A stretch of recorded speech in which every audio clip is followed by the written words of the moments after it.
pessoal, firme na fé. Hoje a gente celebra, olha só, os avós de Jesus, São Joaquim e Santana. Figuras-chave, né? Mas que viveram uma santidade, assim, bem discreta. Com certeza, super importantes, mas discretos. E a liturgia deste dia, 26 de julho, é um convite, sabe, pra gente olhar essa herança de fé. Será que a gente percebe a sorte que tem por poder ver e ouvir o que eles tanto esperaram? Boa pergunta essa.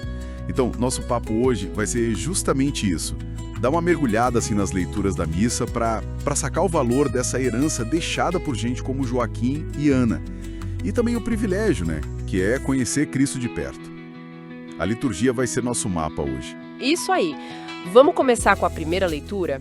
É do livro do Eclesiástico, aquele livro de sabedoria, sabe? Do Antigo Testamento, às vezes chamado de Sirácida também.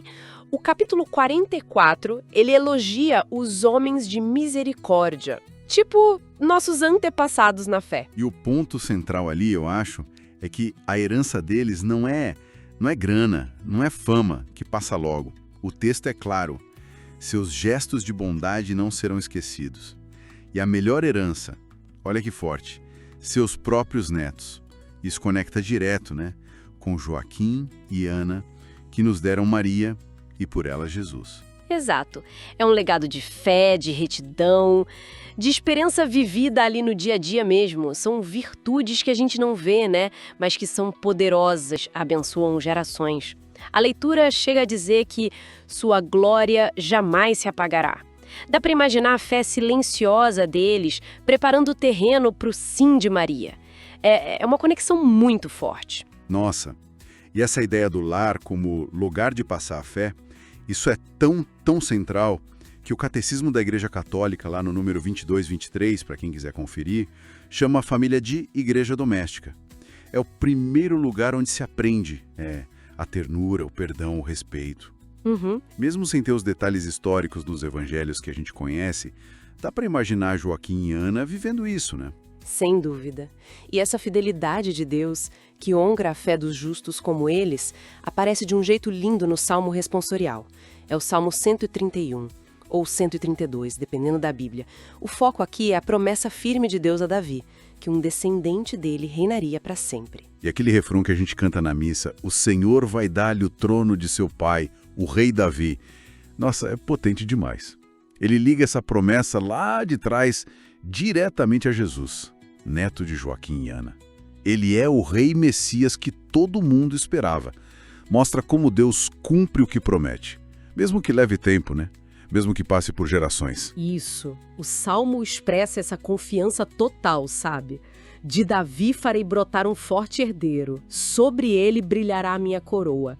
Joaquim e Ana, que pela tradição são vistos como descendentes de Davi, acabam sendo elos cruciais nessa corrente da fidelidade de Deus.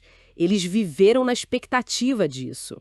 E essa expectativa toda, aí a gente chega no Evangelho de Mateus, capítulo 13. E aqui a coisa fica, assim, ainda mais pessoal, eu acho. Jesus olha para os discípulos e solta: felizes sois vós, porque vossos olhos veem e vossos ouvidos ouvem. Direto. É um chamado para a gente reconhecer um privilégio que talvez a gente já ache normal demais, né? Jesus faz questão de frisar.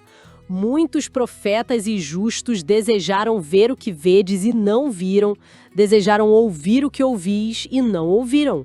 Pensa só nisso. Figuras como Joaquim e Ana, que eram justos diante de Deus, eles viveram a vida inteira na esperança de ter um vislumbre do Messias. Eles eram esses justos. É chocante parar para pensar mesmo, né?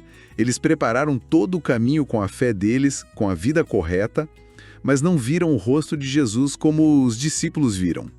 Como a gente o vê na Eucaristia, como o ouvimos na palavra proclamada na igreja, a proximidade que a gente tem hoje era o maior desejo deles.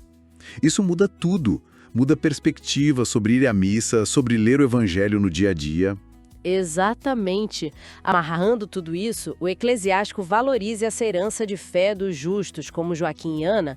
O Salmo celebra a fidelidade de Deus à promessa que de alguma forma passou por eles, e o Evangelho O Evangelho nos acorda para a felicidade imensa que é viver no tempo em que essa promessa se cumpre em Jesus.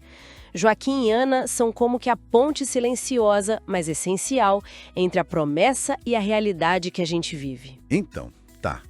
Para nós, jovens adultos, o que fica disso tudo? Acho que, primeiro, valorizar nossas raízes. A fé que a gente recebeu, seja em casa, na comunidade, é um tesouro. Segundo, talvez cair um pouco na real sobre o privilégio que a gente tem de ver e ouvir Jesus hoje. Não é pouca coisa mesmo. Com certeza. E terceiro, a santidade de Joaquim e Ana inspira, né? Não precisa ser nada espetacular, cheio de milagre visível. A vida comum, o dia a dia, quando vivido com fidelidade, com amor a Deus, isso já é caminho de santidade. É isso aí. A mensagem da igreja hoje, ao celebrar os avós de Jesus, é essa: honrar nossa herança, confiar na fidelidade de Deus que age na história e saber que a santidade é para todo mundo, ali no cotidiano. Um lar de fé, como o deles deve ter sido, é um ambiente perfeito para acolher os dons de Deus. Que São Joaquim e Santana nos inspirem, então, a ser essa raiz forte na fé, a deixar um legado de bondade e, principalmente, a nos alegrarmos por essa sorte imensa de conhecer Jesus de perto. Fica a pergunta, né? Que herança de fé a gente está construindo hoje para o futuro? Uma ótima reflexão para levar. Até a próxima, pessoal! Continuem buscando essa profundidade na nossa fé.